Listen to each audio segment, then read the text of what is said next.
So how many years were you in the federal government? 20 years. Oh my gosh, that's incredible. Holy cow, Yeah. man. And when you've been in the government that long, don't you get all these crazy sweet benefits packages and everything else? Like, why do I feel like your departing the government was somehow an unusual decision? And also, how the heck did you wind up on ABC's sitcom during this time where I know you're a SAG-AFTRA member and the rest of it? Well, when I started working for the government, I remember meeting the old timers, and they were on a different retirement system. It was called CSRS, and I was on FERS. And essentially, at some point in time, the government decided that the retirement system was too good. So they ended it, and I was on the new one, which wasn't too good. For me, I took a deferred retirement, so I don't collect my retirement.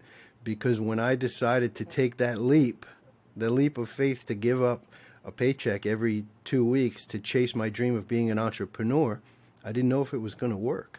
So I wanted to leave that door open so that if I decided, in the next 5 years, man, I made a really big mistake, I want to go back. That was the decision that I made. So you made the decision to become an entrepreneur, and you started an awesome business that people can check out. I think the website is just unclelouis.com.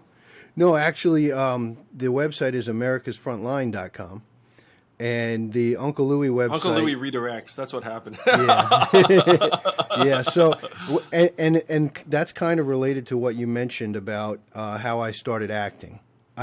When I was a kid, I did theater, and I always loved acting and music, and I loved the show The Goldbergs because it took place in the '80s, which is my favorite time. '80s toys, '80s music. To me, that was the best. It's a good decade, man. Best decade. I mean, I'm same. Yeah, so the creator of the show, who it's based on, Adam Goldberg, had reached out to me many times. And he was like, hey, do you know this person? Can you help me to bring this '80s star on the show? And we did so much together. You're like the '80s hookup? Yeah, I was the '80s hookup. I was the '80s hookup. And then eventually he's like, you really need to be on the show. And I was like, I really want to be on the show because it's my daughter's favorite show. And how cool would it be? We watch it together every week if I don't tell her. And one week we're watching and I come on the show. So it evolved into that. I did, some episodes of that show, and it was an amazing experience. Adam became a friend. And it wasn't until I actually went to New York City, I think in 2019, and I sat down with Michael Strahan, who's become a monumental figure in my life as a mentor. He's just taught me so much. He's a great guy. Super great guy. And he said to me, everything you're doing is so cool. The UFC, the WWE, acting, music, Homeland Security. But have you ever thought that if you stop doing all of that and just focused on one thing, how great you might be?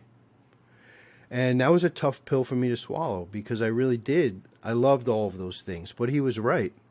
And I came home trying to wrap my head around why I needed to focus on just one thing and what would that one thing be, right? Would the one thing be wrestling, WWE, because I was working with Bill Goldberg at the time?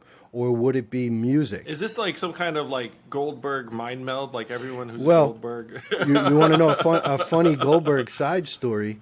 Goldberg called me one day, Bill Goldberg from WWE, and he was very upset. Sure.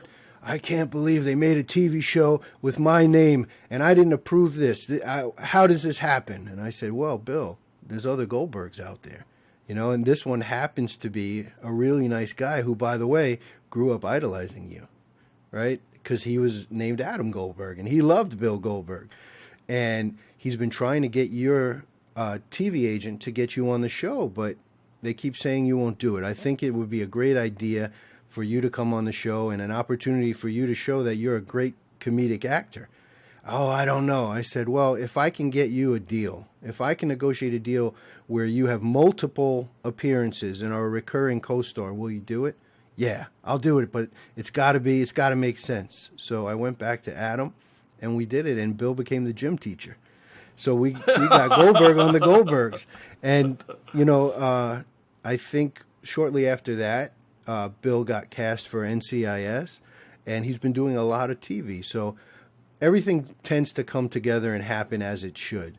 But because of Michael Strahan's advice, I focused just on my company, which essentially creates first responder centric artwork and turns it into collectibles, whether it's coins, pins, patches. I'm wearing a new pin that I made for you, the unveiling of it. Not left, not right, forward. Thank you, sir.